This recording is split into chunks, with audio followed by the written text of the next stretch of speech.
திருவருட்சாதனங்கள் இறை அருளை எமக்கு பெற்றுத் தருகின்ற கருவிகள். அனைத்து திருவருட்சாதனங்களுக்கும் வாயிலாக அமைவது திருமுழுக்கு. கடந்த விசுவாச தெளிவு நிகழ்ச்சியிலே இந்த திருமுழுக்கை பற்றி நாங்கள் கலந்துரையாடி கொண்டிருந்தோம். இன்றும் கூட விசுவாச தெளிவு நிகழ்ச்சியில் நாங்கள் தொடர்ந்தும் திருமுழுக்கை பற்றியே பேச இருக்கின்றோம்.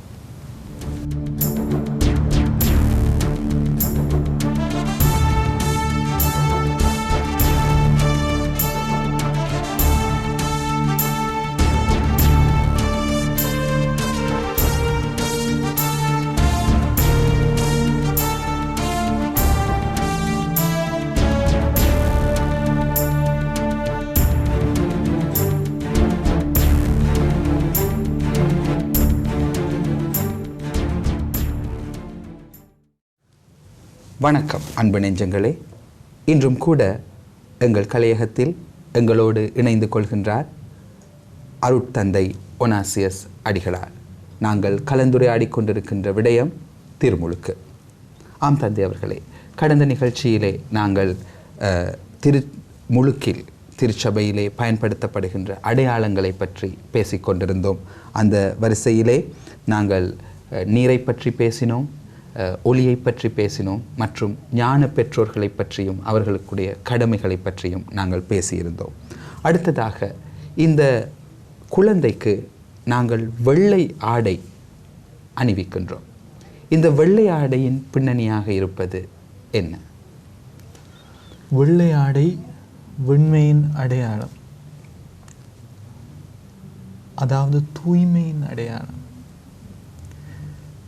சுருங்க சொல்லப்போனால் இந்த அடையாளங்கள் எல்லாமே எங்களுக்கு மீண்டும் மீண்டும் எங்களுக்கு ஞாபகப்படுத்துகின்றது கிறிஸ்துவினுடைய ஒவ்வொரு குணவியல்புகளை.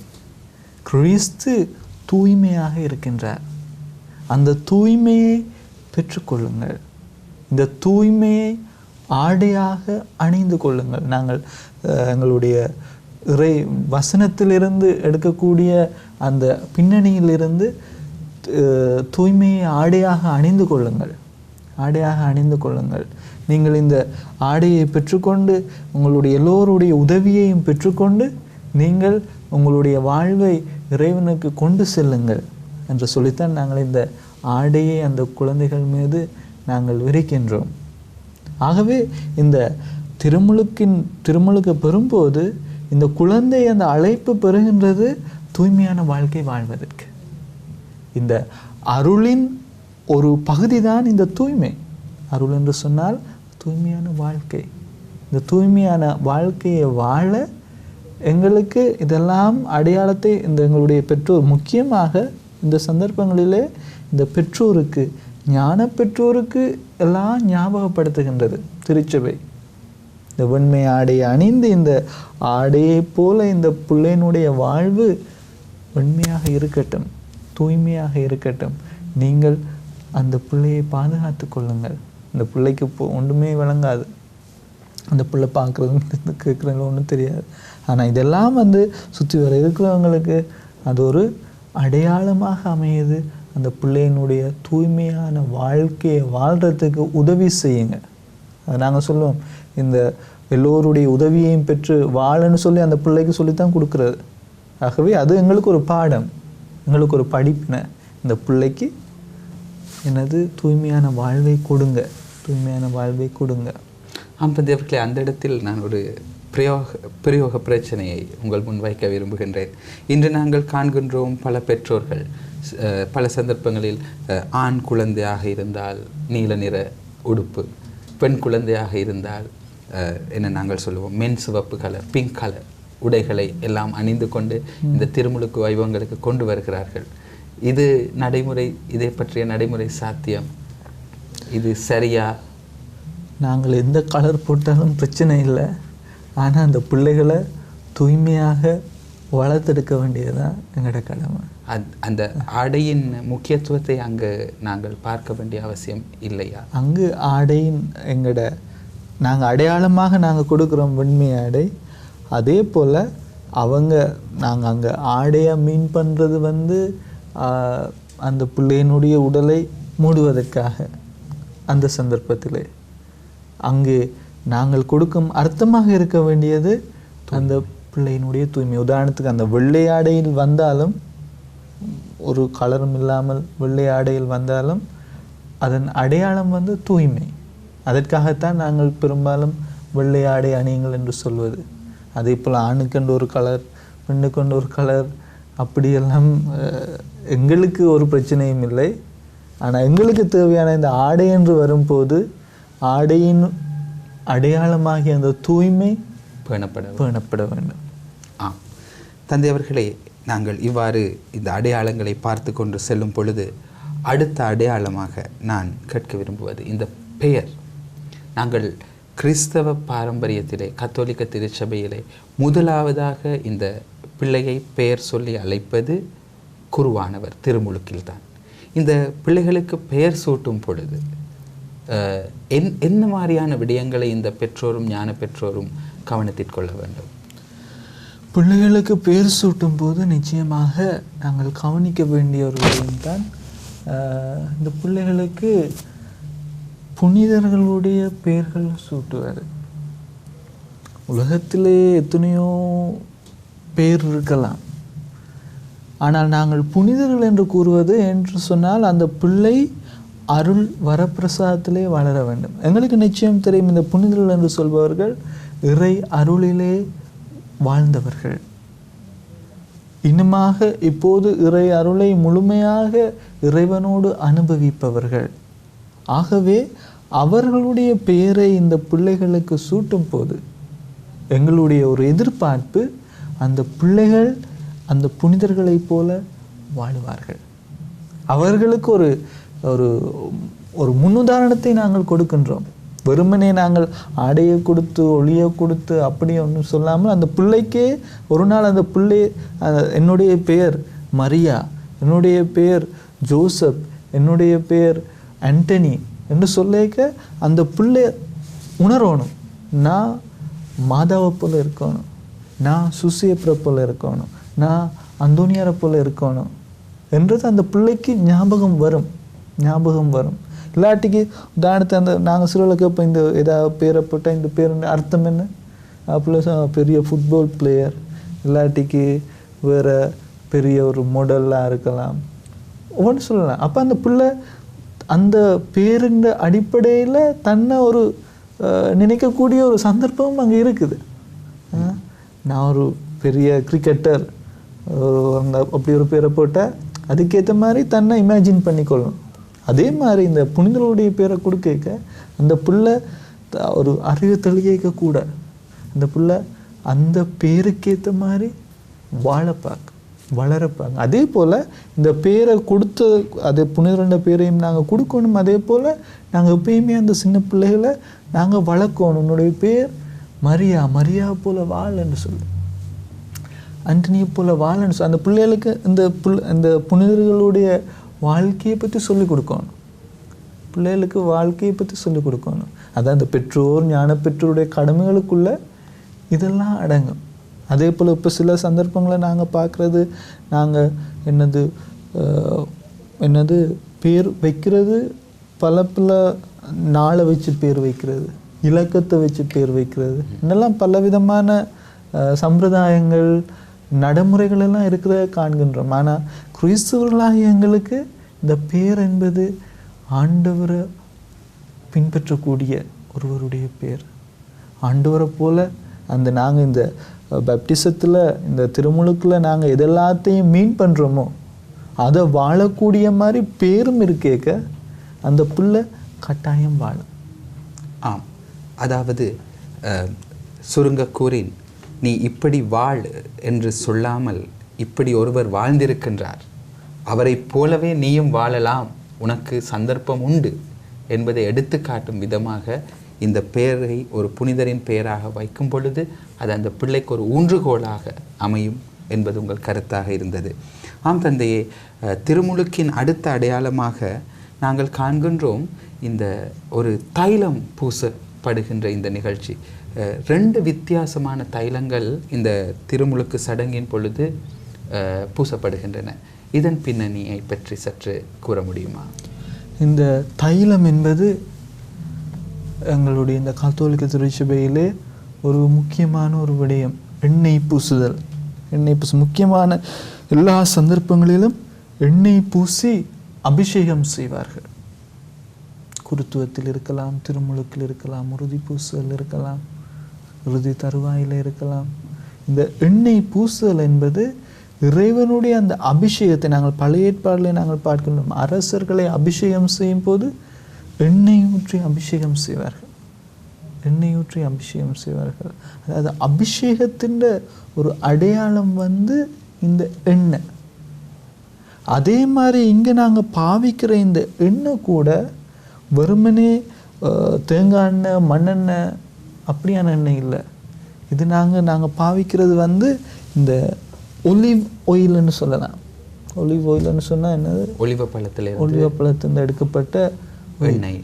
இந்த அதில் கூட இந்த ஒலிவ் எண்ணெய் நாங்கள் மிச்ச நாளைக்கு பழுதாகாமல் பாதுகாக்கலாம். அந்த எண்ணெய் எங்களோட தேங்காய் எண்ணெய் மாதிரி மற்ற எண்ணெய் மாதிரி இலகுவில் பழுதடையாது. அதே போல் இந்த ஒலிவ எண்ணெய் எங்கே நாங்கள் ஆசீர்வதிக்கிறோன்னு சொன்னால் திருப்பலி வேளையில் நாங்கள் இதை ஆசீர்வதிப்போம். அதாவது கிறிஸ்துமஸில், அதாவது பெரிய வியாழனுக்கு காலையில் நடக்கக்கூடிய அந்த திருப்பலியில் நாங்கள் இந்த எண்ணெயை ஆசீர்வதிக்கிறது. அதே மாதிரி இந்த எண்ணெயை ஆசீர்வதிக்கையும் நாங்கள் உதாரணத்துக்கு எண்ணெயை ஆசீர்வதிக்க இந்த கிறிஸ்மா தைலம் ஆசீர்வதிக்க ஆயர் அவர்கள் மூச்சு ஊதி ஆசீர்வதிப்பார். இப்போ இதெல்லாம் எங்களுக்கு ஞாபகப்படுத்துகிறது என்னன்னு சொன்னால், இறைவனுடைய அழியாத வரப்பிரசாதங்களை தான் இதில் ஞாபகப்படுத்தும். உதாரணத்துக்கு ஏன் நாங்கள் இந்த பழுதா போகாத ஒரு எண்ணெயை பாய்க்கிறேன்னு சொன்னால் என்ன அர்த்தம்? அதாவது இறைவனுடைய வாழ்வு அழியாத ஒரு வாழ்வு, எப்பொழுதும் நிலைத்திருக்கும் வாழ்வு. உயிர் மூச்சு ஒரு ஆயர் கிறிஸ்துனுடைய அப்போஸ்தலனுடைய பிரதிநிதியாக இருந்து தன்னை மூச்சு அதில் ஊதுறாரு. அப்போ இறைவனுடைய அந்த சுவாசம் அங்கே தங்குது அந்த ஆசீர்வதிக்க. ஆகவே இந்த இதை என்ன செய்யறது, அந்த நேரத்தில் இந்த பிள்ளைகளை அபிஷேகம் செய்கிறதுக்கு பாவிக்கிறாங்க. முக்கியமாக இந்த கிறிஸ்மா தைலம் என்று சொல்லக்கூடிய தைலம், அதே போல் உலையும் கெட்டக்கூறும் என்று சொல்லுவாங்க. அடுத்த தைலம், 2 தைலம் உண்டு. பாவம் போக்கும் அடையாளமாக நெஞ்சில் பூசுகிறாங்க. அடுத்தது அபிஷேகத்தின் அடையாளமாக உச்சந்தலையில் அந்த எண்ணெயை பூசுவாங்க. அந்த எண்ணெய் பூசைக்கையும் நாங்கள் இன்னொரு கிறிஸ்து என்ற அடிப்படையில் கிறிஸ்துவை நாங்கள் மற்ற சந்தர்ப்பங்கள்லேயும் நாங்கள் கிறிஸ்துவை தான் நாங்கள் அடையாளப்படுத்துகிறோம். இங்கே நாங்கள் மிகவும் கிறிஸ்துவனுடைய பணிகளை அடையாளப்படுத்தி இந்த எண்ணெயை இந்த குழந்தையின் தலையில் நாங்கள் பூசுகிறோம். கிறிஸ்து முழுமையாக உன்னுடைய வாழ்வை ஆட்கொள்ளுகின்றார். அழியாத முத்திரை பதிக்கப்படுது. கிறிஸ்துவன் என்ற அந்த அழியாத முத்திரை கிறிஸ்துவோடு நீ வாழ்கின்றாய் என்ற அழியாத முத்திரை பதிக்கப்படுறது. அதே போல் அதில் நாங்கள் சொல்கிற ஜெபங்கள் எல்லாமே அந்த பணியை, கிறிஸ்துவனுடைய 30 பணிகளை தாங்கிய ஒரு செபமாகத்தான் அந்த செபம் இருக்குது. நாங்கள் அந்த அடையாளப்படுத்த இயேசுனுடைய பணியான என்னது, அரசு, குருத்துவ, இறைவா குறைக்கும் பணி. இந்த 3 பணியும் உனக்கு கொடுக்கப்படுகிறது. வெறுமனே கிறிஸ்து கொடுக்கப்படவில்லை, கிறிஸ்துவோடு அந்த பணியும் கொடுக்கப்படுகிறது. அதான் நாங்கள் முதல்ல சொன்ன மாதிரி என்னது, இதில் கிறிஸ்து மறு கிறிஸ்துவாக வாழ, ஒரு புனிதராக வாழ நாங்கள் அழைக்கப்படுகின்றோம். அதன் அடையாளமாக அந்த பணியும் கொடுக்கப்படுகின்றது. அதுக்கு தான் இந்த எண்ணெயை வச்சு நாங்கள் அடையாளப்படுத்துகிறோம். தந்தை அவர்களே, நீங்கள் 2 எண்ணெய்களை குறிப்பிட்டிருந்தீர்கள். எந்த எண்ணெயை நாங்கள் உச்சந்தலையில் போடுவது? கிறிஸ்மா தைலம். மற்றைய தைலம் நெஞ்சிலே அடையாளப்படுத்தும். அதுதான் பாவம் போக்குகின்ற அடையாளமாக அந்த தைலத்தை நாங்கள் பயன்படுத்துகிறோமா? நீங்கள் இந்த கிறிஸ்துவின் முப்பணிகளை பற்றி கூறியிருந்தீர்கள். இந்த முப்பணிகளை ஏற்கனவே நீங்கள் கூறியது போல முன்னெடுப்பதற்கு அந்த குழந்தைக்கு விளக்கம் போதாது. ஆகவே அந்த விடயம் பற்றியும் பெற்றோர் ஞான பெற்றோர் அறிந்து வைத்திருக்க வேண்டும் அல்ல? கட்டாயம். இந்த ஞான பெற்றோர் நாங்கள் ஆண்டவருடைய அந்த முப்பெரும் பணி அடையாள ரீதியாக அந்த குழந்தையினுடைய வாழ்விலே பதிக்கப்படுகிறது. ஆனால் அந்த அடையாளம் வாழ்வாக்கப்பட வேண்டியது, அந்த அடையாளம் அன்றாட வாழ்விலே செயற்படுத்த வேண்டியது இந்த பெற்றோர்கள், ஞான பெற்றோருடைய கடமை. எவ்வாறு இறைவா குறைக்க வேண்டும் என்பதை சொல்லிக் கொடுக்க வேண்டும். எவ்வாறு குருத்துவ பணியை நிறைவேற்றுவது என்பதை சொல்லிக் கொடுக்க வேண்டும். எவ்வாறு ஆண்டவருடைய அரசு பணியை நிறைவேற்ற வேண்டும் என்பதை சொல்லிக் கொடுக்க வேண்டும். அந்த பணியிலே அந்த பிள்ளைகளை வளர்த்தெடுக்க வேண்டிய பொறுப்பு, கடமை இந்த ஞான பெற்றோருக்கு இருக்கின்றது. இன்னுமாக அது சொல்லிக் கொடுப்பது மட்டுமல்ல, நாங்கள் சொல்லிக் கொடுப்பதில் 2 வகை இருக்கின்றது. ஒன்று நான் உங்களுக்கு சொல்லிக் கொடுப்பது, மற்றது என்னுடைய வாழ்வினால் முன்மாதிரி காட்டுகின்றது. அதுதான் எங்களுடைய இந்த முக்கியமாக இந்த திருமுழுக்கு என்னும் திருவருட்சான கொடுக்கறது பிள்ளைக்கு இல்லை. பிள்ளைக்கு நான் சும்மா சொல்கிறேன், பிள்ளைக்கு தான் கொடுக்கறது. ஆனால் அதன் ஊடாக எல்லா படிப்பினைகளும் எல்லாமே கொடுக்கறது இந்த பெற்றோருக்கு. ஆகவே தான் நாங்கள் கேட்குறது, இந்த இந்த இந்த திருவருட்சானத்தை பிள்ளைக்கு பெற்றுக் கொடுக்க உங்களுக்கு விருப்பமா? நாங்கள் பிள்ளைகிட்டையோ இல்லாட்டி திருச்சி போயின விருப்பத்திலையோ நாங்கள் கொடுக்கறது இல்லை. பெற்றோருடைய ஞான பெற்றோருடைய, ஏன்னு சொன்னால் அந்த ஞான பெற்றோருக்கு தான் அந்த பொறுப்பு இருக்குது, அந்த கடமை இருக்குது. அந்த பெறுகின்ற அந்த அருளை, வரப்பிரசாதத்தை, அந்த கிறிஸ்துவ வாழ்வை அந்த பிள்ளையினுடைய வாழ்க்கையில் வாழ வைக்கிறதுக்கு.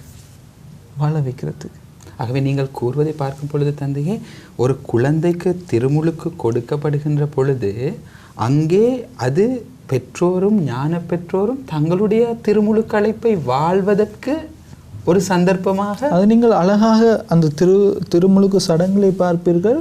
நாங்கள் பெற்றோர் ஞான பெற்றோருடைய திருமுழுக்கு வாக்குறுதிகளை புதுப்பி சாத்தானை விட்டு விடுகிறீர்களா, ஆண்டவரை ஏற்றுக்கொள்கின்றீர்களா, திருமுழுக்கு ஏற்றுக்கொள்கின்ற சொல்லி நாங்கள் அன்று அவர்களை புதுப்பிக்கின்றோம், வாக்குறுதிகளை புதுப்பிக்கின்றோம்.